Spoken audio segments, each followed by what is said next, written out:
बिस्मिल्लाहिर्रहमानिर्रहीम। अस्सलाम वालेकुम। मैं हूं जलील खान कुराची। आप देख रहे हैं मेरा यूट्यूब चैनल।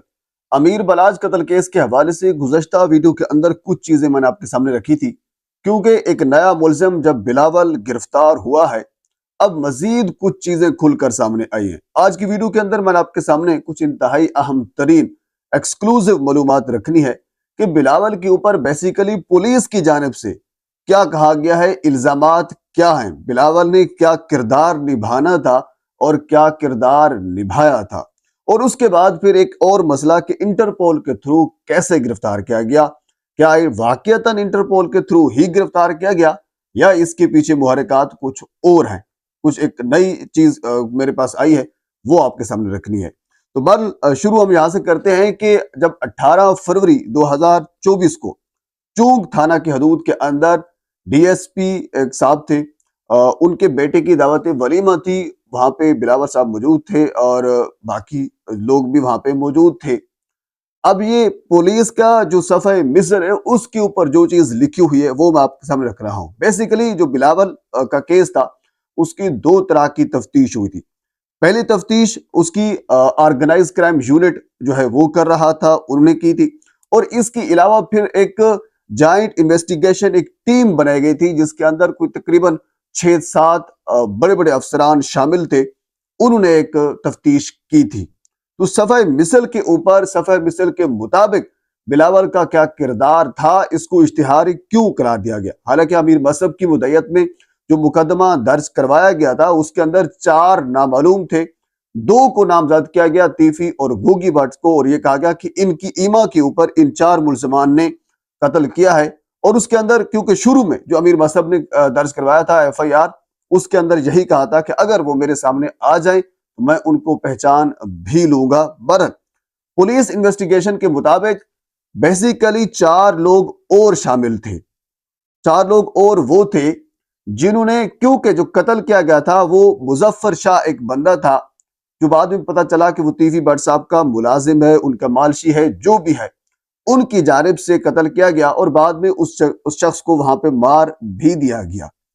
अब पुलिस तफ्तीश ये कहती है कि उस मुजफ्फर शाह को मारने के लिए पीछे 4 लोग मौजूद थे जो उस शादी के अंदर भी थे, और उन 4 लोगों की जिम्मेदारी ये थी कि जो ही मुजफ्फर शाह बलाज के ऊपर अटैक करेगा, बलाज को मारेगा, तो फिर इन चारों ने उन मुजफ्फर शाह को मार देना है ताकि वो शवायद ही मौका से खत्म कर दिए जाएं। आप अंदाजा करें किस किस्म का एक कह लीजिए कि वो एक क्राइम का एक सीन जो है वो क्रिएट किया गया। बहरहाल जो ही मुजफ्फर शाह ने अटैक किया बलाज के ऊपर, बलाज को मार दिया गया, तो पीछे जो 4 लोगों की जिम्मेदारी थी उन्होंने फौरन अटैक किया मुजफ्फर शाह के ऊपर, मुजफ्फर शाह को भी मौका के ऊपर मार दिया गया। तो उसके बाद फिर आगे जिम्मेदारी शुरू होती है बिलावल की। बिलावल ने अपनी जिम्मेदारी निभाई, उन 4 लोगों को वहां से निकाला, उनको वहां से रास्ता दिया, उनको वहां से फरार करवाया। एक जुर्म बिलावल का ये लिखा गया है सफाई मिसल में। दूसरा जुर्म बिलावल का एक और ये भी लिखा गया है कि ये 4 लोग जब उस शादी की तकरीब के अंदर पहुंचे थे, मुजफ्फर शाह इनके साथ नहीं था, वो अलग से शादी की तकरीब में पहुंचा था। ये 4 लोग अलग से शादी की तकरीब में पहुंचे थे और ये रेंट की गाड़ी में पहुंचे थे, और वो रेंट की गाड़ी बिलावल ने इनको लेकर दी थी, क्योंकि जब आप रेंट की एक गाड़ी लेते हैं तो एक रेंटल एग्रीमेंट होता है, तो उस रेंटल एग्रीमेंट के ऊपर बिलावल के दस्तखत मौजूद हैं। बिलावल ने, दूसरा जुर्म बिलावल का, तो उन्होंने गाड़ी लेकर दी उन 4 लोगों को जिन्होंने मुजफ्फर शाह को कत्ल करना था। तो ये काम जो है बिलावल ने दोनों ने किए हैं। उसके बाद फिर यानी जब एहसन शाह गिरफ्तार हुआ तो फिर एहसन शाह के इंकशाफात के बाद ये सारी चीजें खुलकर सामने आई, और उसके बाद फिर मजीद लोगों को उस केस के अंदर नामजद किया गया, और फिर इनके वारंट गिरफ्तारी भी जारी हुए, फिर इनको इश्तिहारी भी करार दिया गया। तो ये 3 माह के विजिट वीजा के ऊपर दुबई चले गए। दुबई जाने के बाद अब अगला प्रोसेस जो, हालांकि कल मैंने आपको ये, क्योंकि इब्तदाई मालूमात थी, मैंने आपको यही बता दिया था कि इंटरपोल ने गिरफ्तार किया है। अब मैं आपको बता रहा हूं कि इंटरपोल ने गिरफ्तार नहीं किया। बिलावल कैसे पाकिस्तान के अंदर पहुंचा है, ये बड़ी कह लीजिए अजीब एक स्टोरी है। 3 माह के विजिट वीजे के ऊपर ये बंदा दुबई गया। दुबई में तकरीबन इसको 6 से 7 माह हो गए थे। اب ان کا 3 ماہ کا جو ویزا تھا وہ ختم ہو گیا، پیچھے سے ان کے پولیس کی جانب سے ان کو اشتہاری قرار دیا گیا۔ اب یہ تقریباً 6 سے 7 ماہ وہاں پہ چھپا رہا، یعنی ایک ظاہر سی بات ہے اس کے پاس کوئی اور چانس ہی نہیں تھا آنے جانے کا، تو یہ چھپا رہا وہاں پہ۔ اب اس نے ارادہ کیا کہ اب یہ دبئی کے چھوڑ کر عمان چلا جائے، عمان ایئرپورٹ سے اس کو گرفتار کیا۔ اب انٹرپول کا پروسیس یہ ہوتا ہے کہ کچھ تو جن ممالک کے ساتھ ایگریمنٹ ہیں ان کے ساتھ ایگریمنٹ کے تھرو کیا جاتا ہے، اور جن ممالک کے ساتھ ایگریمنٹ نہیں ہے ان کے ساتھ تھوڑا سا نہیں بلکہ انتہائی مشکل ہو جاتا ہے۔ پر انٹرپول کا پروسیس یہی ہوتا ہے۔ انٹرپول کا جو ہیڈ کوارٹر ہے وہ فرانس میں موجود ہے۔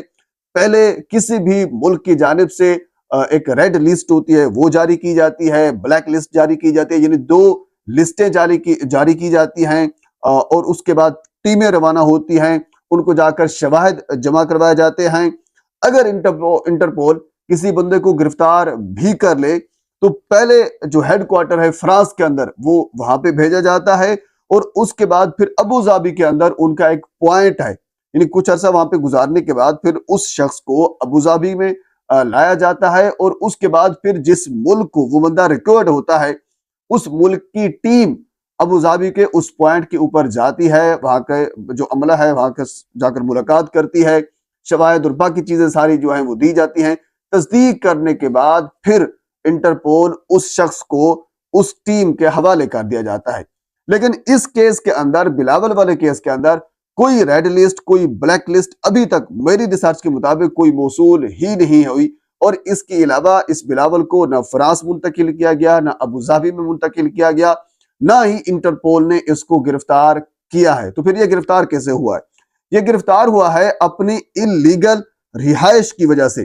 ان کا 3 ماہ کا ویزا تھا اور وہ ویزا ختم ہو گیا تھا، 6-7 ماہ ان کو گزر گئے تھے۔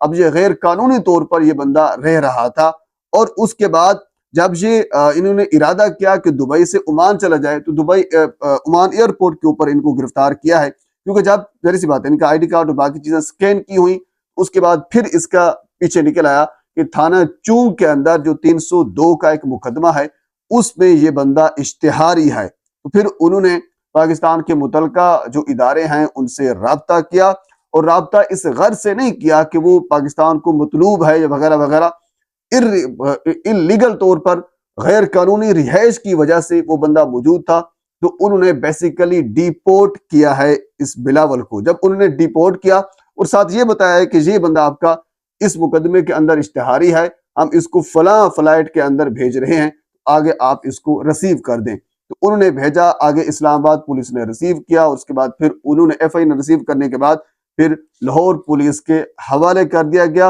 اور پھر ہمیں یہ پتہ چلا کہ بلاول جو ہے وہ بلاج کیس کے اندر نامزد تھا، اشتہاری تھا۔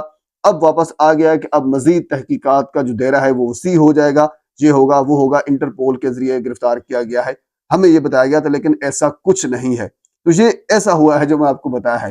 دوبارہ اب اس کیس کے اندر مزید جو انکشافات سامنے آئیں گے میں ضرور آپ کے سامنے رکھوں گا۔ ایک مرتبہ آپ سے گزارش ہے میرے چینل کو سبسکرائب کر دیں تاکہ آنے والے ہر انفارمیٹو ویڈیو آپ تک پہنچ سکے۔ اللہ حافظ۔